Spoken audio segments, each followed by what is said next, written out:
Officially less than 4 weeks away from Selection Sunday in college basketball. We enter the zone to recap a big Monday night and set up a Super Tuesday. Monumental matchups all around the sport. There will be a big focus on that coming your way in hour number 3. But here in this opening hour, we look back. A top 6 tilt last night in Houston. The number 2 team now in the country, the Cougars of Houston, taking on the 6th-ranked Iowa State Cyclones in a matchup that would determine pole position in the solo number 1 spot in the Big 12 conference standings, a spot that Houston now occupies. 10-3 the record for the Cougs in Big 12 play.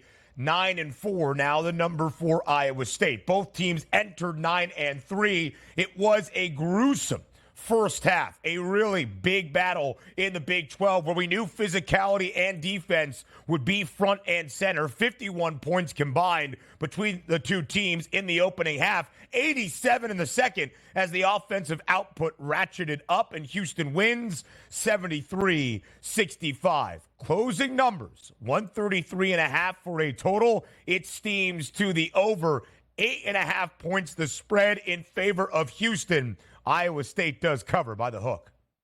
Yeah, and it was a great game to try to watch and figure it out because if you took it a tale of two halves, man, which is exactly what you had, 28-23, and again, coming from an under perspective there, what's your thought process? You know the second half is usually going to be higher scoring, and it wasn't a game that was 31-13 at the break where you figured that it would just be a runaway and they'll just choke the clock out. It was only a 5-point game at the break, so you figured you would get some of those extended free throws. But again, if Iowa State scored 23 in the first half, at a lot of points in the second half would be what? 33 points? Same thing with Houston, scored 28 points. What's a lot of points? I don't know, maybe 40 at the most. Well, they wind up going 45, 42 in the second half, blasting that over. But I do like the fact that you can have one of these games, Ben, and see that the offenses aren't working. Because, again, I always look forward to what I'm going to get out of March Madness. You can have games like this. Hey, guys, remember that game we scored 28 points in the first half against a top 6 opponent here, but then we scored 45 in the second half? We can click as long as we make the adjustments. And both teams, quite frankly, made very good adjustments at the half. But if you were looking to steal that under, what do you want to see? Hey, guys,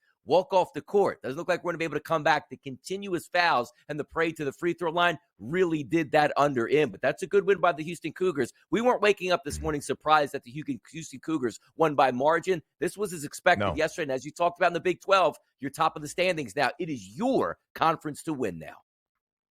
Jamal Shed, a game-high 26 points. The veteran point guard for Kelvin Sampson that has been there for every run to an Elite Eight and a Final Four for this Houston team in the last 3 college basketball seasons. 26 points out of him. Emmanuel Sharp, an X-Factor, 20 big points as well for the Cougs. When you look at Houston, Donnie, maybe the team we're not talking about enough. We all have considered UConn the most dominant team, Purdue a peg behind, and then the rest. Houston is right there in the Big 3 in my estimation. They are ranked number 1 in the Ken Palm efficiency ratings, a number they have been at for the last 85 consecutive days. That doesn't happen in college basketball, regardless of how dominant you have been. And Houston has been ahead of Connecticut in those metrics. Houston has won 9 of its last 10 games as a single-digit favorite, just 1-4 against the spread. But a huge victory for the Cougs on this Monday. Short turnaround from hosting Texas on Saturday. Now some days off to prepare for a monumental road matchup on Saturday afternoon in Waco, taking on Baylor. The Bears, a big game tonight out in Provo. But entering last night, Donnie, the Cougars minus 180 to win the Big 12. With the victory, now it's minus 270 for this Houston team in its opening year in Big 12 conference action, who dropped its first 2 games. And, Donnie, we all said, hey, you can win 17 in the American, now play with the big boys in the Big 12. Kelvin Sampson has his Houston team playing very large. Yeah, and that's the problem right before. We probably should have jumped on those numbers going like, come on, Houston is going to rebound. We know this. But also you had that in the back of your head. Well, maybe they don't rebound. Maybe they just have a quality season in the Big 12 because it's a step up from the American. But also you brought up a great point here. We're taking a look at a Houston team that's been so efficient in the past. It's one thing, Ben, to be efficient in the American Conference, right? But it's another thing when you flip it over and say to yourself, let's be ultra efficient and still be one of the best teams, if not the best team on defense in the country in the Big 12. There's 6 ranked teams in the Big 12 on a night-to-night basis. You are getting a haymaker punch specifically if you go on the road. That's what makes it so more impressive. This year, again, being battle-tested heading into the tournament, it's not like, hey, we're going to sweep through the conference, we're going to sweep through the conference tournament, and then we'll find our way in the NCAAs. No, they're already battle-tested here from facing adversity early in the season, then heading into the conference tournament, and then in the March Madness. I love this version of the Houston Cougars. They are really battle-tested.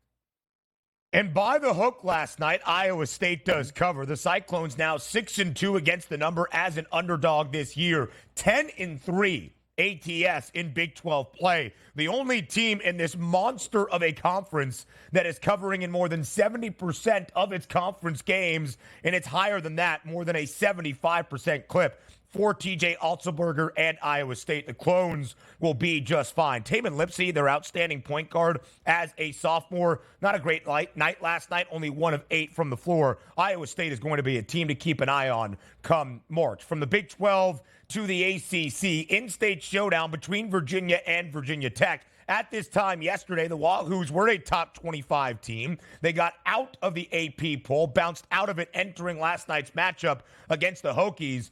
And going to Blacksburg is no easy trip, as Virginia found out last night. 75-41, the victory for Va Tech. The Hokies cover as a 3.5-point home favorite. Donnie, it was a line we looked at yesterday and said, you can read the numbers. That line is 3.5 in favor of Va Tech for a reason. They made good on being the favored side at home.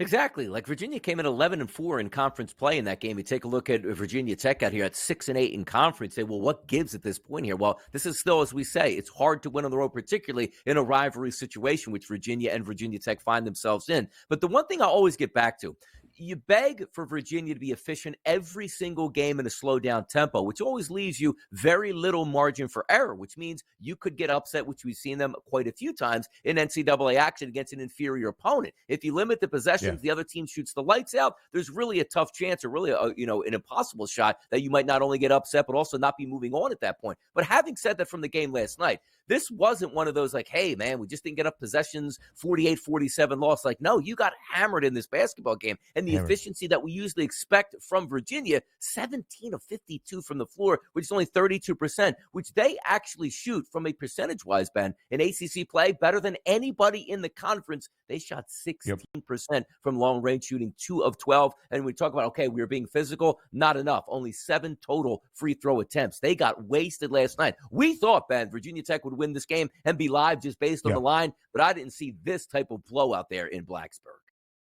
Va Tech entered last night losing 4 of its last 5 games, did not cover any of the 4 defeats, but booked as an underdog in all 4. Now as a favorite, they have covered in their last 4 games. Something to pay attention to. Virginia, meanwhile, 1-3 straight up and against the spread as a dog in ACC action.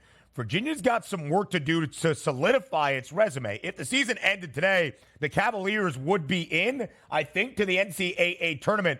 But to make Selection Sunday not an absolute sweat, some work for UVA down the stretch. Women's college basketball, a historic evening for Geno Auriemma. 1,203 victories now, the second most in the history of Division I hoops. Only 6 wins behind Tara Vanderveer, the head coach of Stanford women's college basketball. The win yesterday moves him in front of Mike Krzyzewski. When you look at the final score, 73-53. UConn victorious in a top 25 matchup against Creighton. The Huskies cover as a 19.5-point favorite. 15-0 now in Big East play. All 15 victories by at least 15 points. 14 of the 15 DRS by 20 or more.